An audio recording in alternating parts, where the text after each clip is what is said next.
Naquele tempo, um dos 12 discípulos, chamado Judas Iscariotes, foi ter com os sumos sacerdotes e disse: "O que me dareis se vos entregar Jesus?" Combinaram então 30 moedas de prata. E daí em diante Judas procurava uma oportunidade para entregar Jesus. No primeiro dia da festa dos Ázaros, os discípulos aproximaram-se de Jesus e perguntaram: "Onde queres que façamos os preparativos para comer a Páscoa?"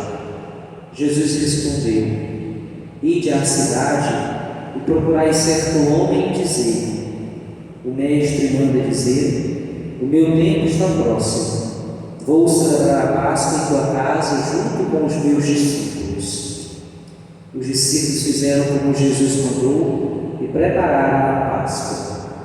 Ao cair da tarde, Jesus pôs-se à mesa com os 12 discípulos. Enquanto comiam, Jesus disse: "Em verdade eu vos digo, um de vós vai me trair." Eles ficaram muito tristes e um por um começaram a me perguntar: "Senhor, será eu?" Jesus respondeu: "Quem vai me trair é aquele que comigo põe a mão no prato. O Filho do Homem vai morrer, conforme diz a Escritura a respeito dele. Contudo, ai daquele que trair o Filho do Homem, seria melhor que nunca tivesse nascido." Então Judas, o traidor, perguntou: "Mestre, serei eu?" Jesus lhe respondeu: "Tu o dizes." Palavra da salvação. Glória a vós, Senhor. Diante da proximidade do evento pascal de Cristo, que celebramos, atualizamos a cada celebração eucarística, vamos percebendo as profecias, as leituras que tratam exatamente desta temática da entrega salvífica do Senhor por cada um de nós. De Cristo, que no alto do madeiro entrega a sua vida e tem ali o ápice da sua entrega salvífica, do seu amor para com a humanidade. O Senhor, que ao longo da sua história vai revelando o seu amor para com o homem, tem o seu ápice quando entrega, quando abre os seus braços no alto do madeiro, entregando a Deus o seu Espírito, entregando-se em sacrifício pela humanidade, por cada um de nós, que aqui hoje estamos reunidos. E como nos fala a profecia de Isaías, o Senhor, nosso Deus, não desviou a face da sua missão, mas aceitou aquilo que era desígnio de Deus, aquilo que era vontade do Senhor para a sua vida. E Jesus bem realizou a sua missão de ser o nosso Salvador, o nosso Redentor, porque ouviu a voz de Deus, não hesitou em bem seguir a sua missão. Assim nos fala a leitura primeira que hoje nós ouvimos. O Senhor me desperta a cada manhã e me excita o ouvido para que eu possa prestar atenção como um discípulo, prestar atenção à voz do Mestre, como um discípulo que senta-se aos pés do Mestre para ouvi-lo, para aprender aquilo que o Mestre tem a nos ensinar.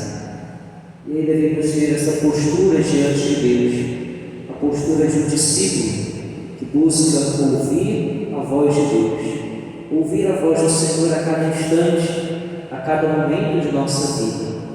Ouvindo a voz de Deus, caros irmãos, nós podemos proclamar a sua palavra, proclamar o seu reino. Então devemos exercitar a nossa escuta, a nossa audição da voz de Deus. Mas num mundo tão conturbado como os nossos dias, é difícil ouvirmos a voz de Deus. Não porque Deus silencia e não fala conosco, mas porque nós não estamos preparados, não fazemos o exercício da verdadeira escuta do Senhor. Raras são as vezes que nós nos decidimos em ouvir o irmão, que às vezes pode estar ao nosso lado, pode nos dar um sacode ali, gritar, clamando, reclamando, para que nós possamos ouvi-lo. Imagine ouvir Deus, que vem no silêncio, no sussurro da nossa vida e fala ao nosso coração.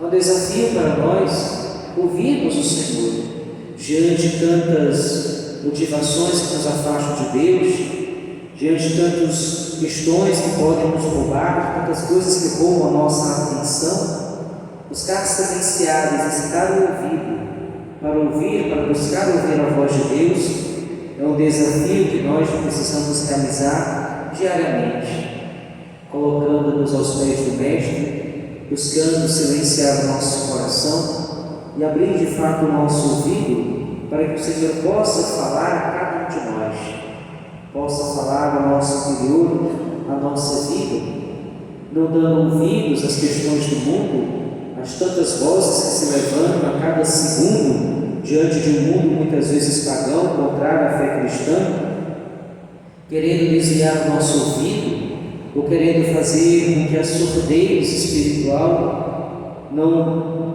permita que a voz de Deus penetre mais íntimo do nosso ser, do nosso coração. Nós devemos a cada dia nos exercitarmos como verdadeiros discípulos do Senhor, nos colocando aos seus pés, ouvindo aquilo que é desígnio de Deus, para que de fato possamos bem cumprir aquilo que é a nossa missão.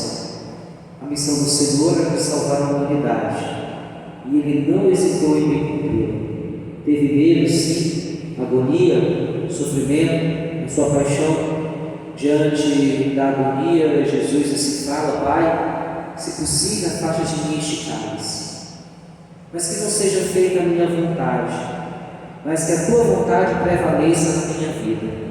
E de fato a vontade do Senhor prevalece na vida de Cristo Jesus, quando se entrega por cada um de nós, não desviando o seu rosto, se mantendo impassível diante das tribulações da sua paixão redentora por cada um de nós. Como nos fala, não desvia o rosto de conflitões ou dos parados, nem ver a sua face para que ali possam arrancar da barba.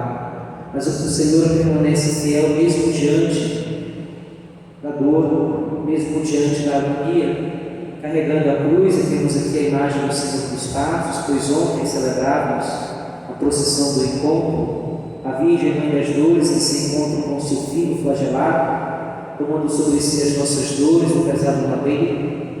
O Senhor que, carregando o peso das nossas culpas, vai até o fim, sem hesitar, sem medir esforços para nos salvar. E nós, caros irmãos, quantas vezes medimos os nossos esforços, ou até pensamos duas vezes antes de realizarmos qualquer ação pedida por Deus? Temos a timidez no nosso coração em responder ao Senhor. O coração tímido é um coração que teme responder a Deus, que tem medo de responder ao Senhor. O coração tímido é um coração que não se abre à graça de Deus de modo total, de modo completo, mas vive as parcelas da graça de Deus. Não se abre de modo pleno à plenitude do Senhor, a graça de Deus. O Senhor, sabendo que seria entregue, também não hesita em ordenar o momento da sua paixão, quando dá a Judas Iscariotes, aquele que vai entregar ao Senhor, o pedaço de pão passado no molho: o que tens a fazer, realiza-o depressa. Assim nos falou o Senhor. E Judas vai e vende Jesus por 30 moedas de prata. Também nós ouvimos ainda nessa semana, a liturgia que nos dizia que Maria lavava os pés de Jesus com óleo de largo puro, e Judas reclamava porque não vendia aquele óleo aos pobres, vendia aquele óleo aos pobres por 300 moedas. E Judas vai lá e vende Jesus por 30 moedas de prata. O óleo que Maria lava os pés de Jesus é muito mais valioso na concepção de Judas do que a própria vida do Redentor do mundo. Então Judas não tem de fato discernimento sobre o que estava ali em jogo, a vida do Cristo, a nossa salvação, e oferece pela vida do Cristo, pela entrega salvífica da humanidade, 30 moedas de prata. Mas o Senhor não hesita e vai em frente, carregando o pesado madeiro até se entregar por cada um de nós, deixando-nos a sua própria vida, para que possamos comemorar, atualizar a sua paixão redentora, como agora nós o fazemos, vivendo sim celebrando a paixão do Senhor, fazendo memória desta paixão, nós também nos alegrando com a Páscoa, com a ressurreição do Senhor, com a graça de Deus na nossa vida. O Senhor sabia qual era a sua missão. Também nós, conscientes da missão que um dia recebemos de Deus, possamos bem cumpri-la pela ajuda do Senhor, com a graça do Senhor, com o amor do Senhor na nossa vida, possamos bem cumprir aquilo que é próprio da nossa vida, do nosso existir. Que a bem-aventurada Virgem Maria, nossa Mãe, possa interceder por nós, para que a cada dia de nossa vida possamos dar um belo testemunho da nossa vocação diante do mundo. E a nossa vocação primeira é a graça da santidade, de sermos santos como o Senhor é santo. Então possamos pedir a Deus que possa tocar no nosso coração, para que tenhamos a graça da santidade no nosso existir e possamos assim bem viver a graça da vocação universal da santidade. Que assim seja.